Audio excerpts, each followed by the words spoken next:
OK. Est-ce qu'il faut craindre une troisième guerre mondiale? And we've come full circle, moving from a post-war to pre-war world. But we have to realize it's not a given that we are in peace. Dans les dernières semaines, on a eu des déclarations pas très rassurantes de hauts gradés militaires et de politiciens en Europe.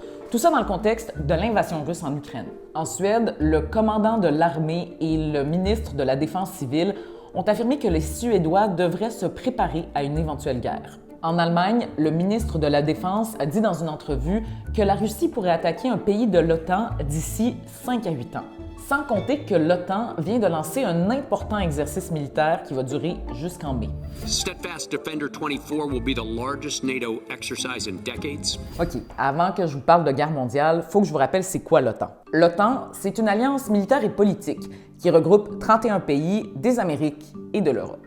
Ça a été créé en 1949 pour faire contrepoids à l'Union soviétique en pleine guerre froide qui a séparé le monde en deux. D'un côté, les Américains et leurs alliés, de l'autre, l'URSS et des pays communistes. Et l'un des principes importants de cette alliance, c'est qu'une attaque sur un de ses pays membres, ça voudrait dire une attaque sur tous ses pays membres. Depuis la fin de la guerre froide en 1991, l'OTAN était moins occupée avec la menace russe. Mais l'invasion de l'Ukraine par la Russie en février 2022, ça a changé la donne. Il faut préciser que l'Ukraine ne fait pas partie de l'OTAN. Donc, 2 ans plus tard, pourquoi est-ce qu'on craint une guerre plus large en Europe? Les pays occidentaux, ils veulent toujours voir l'Ukraine repousser la Russie.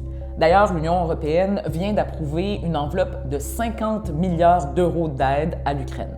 Mais selon un expert à qui j'ai parlé, on doute de plus en plus de la capacité de l'Ukraine à gagner cette guerre et à contenir les ambitions russes en Europe, ce qui pourrait impliquer directement des pays de l'OTAN. Surtout que Vladimir Poutine prévoit augmenter de 70% ses dépenses militaires pour 2024. Et il y a des craintes d'un désengagement des États-Unis pour la cause ukrainienne et pour l'OTAN.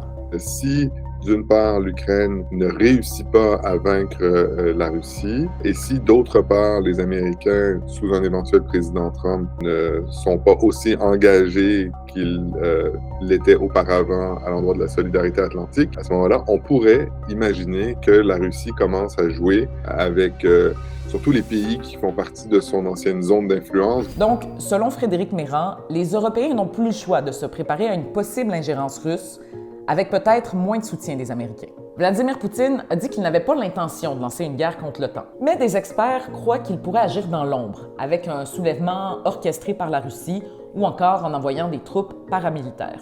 Bon, est-ce qu'il faut vraiment craindre une troisième guerre mondiale?